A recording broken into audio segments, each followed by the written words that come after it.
আরশি, দিদি তুই যা না, তুই থাকলেই আমার কান্না পাবে রে। হ্যাঁ দেখ, যেটা হয়েছে সেটা তো আমি আটকাতে পারবো না, নেই আমার হাতে কিছু। আর সারাক্ষণ চোখের জল ফেলে ফ্যাস ফ্যাস করে কাঁদা আরশির বিলকুল না পছন্দ। আমি তো চকলেট খেয়ে গান শুনবো, মুড একদম চাঙ্গা হয়ে যাবে। কিন্তু আরশি শোন না। চকলেট খাবি?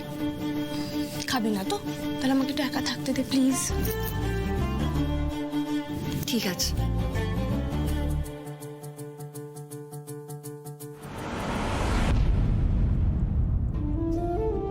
স্ত্রী হিসেবে তুমি এ বাড়িতে নাই থাকতে পারো, কিন্তু ম্যানেজার হিসেবে তোমাকে এই বাড়িতে থাকতে হবে। আমি এও জানি যে তুমি কখনো আমাকে হাজবেন্ডের চোখে দেখোই নি, সুতরাং মধুর সঙ্গে বিয়ে হলে যে তোমার দুঃখে একেবারে বুক ফেটে যাবে এমনটাও নয়।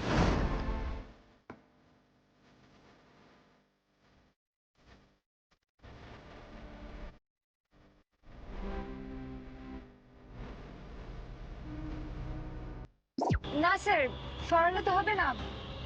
এখানে তো মিডিয়ার সাংবাদিক বন্ধুরা এসছে, রাজমহলে মানুষজনরা এসছে, আর তাদের হয়ে আমি আপনাকে কিছু। আসলে সংসার বাসী হলে লোকে কাশি যায়।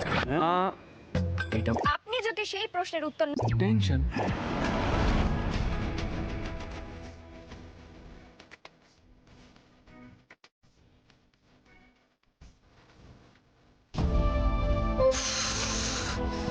এই মধুবনী ম্যাডামটা কি আমার পিছু ছাড়বে না? একটা মিনিট একটু শান্তিতে কাটাবো বলে টিভিটা অন করলাম আমি, সেখানেও ওনার নাচ দিতে। আর বাবা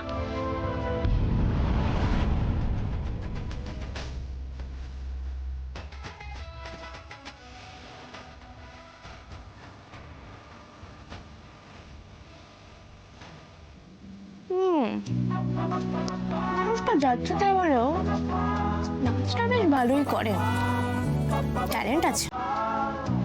ট্যালেন্ট না থাকলে এত বড় নায়িকা হয় ভালো।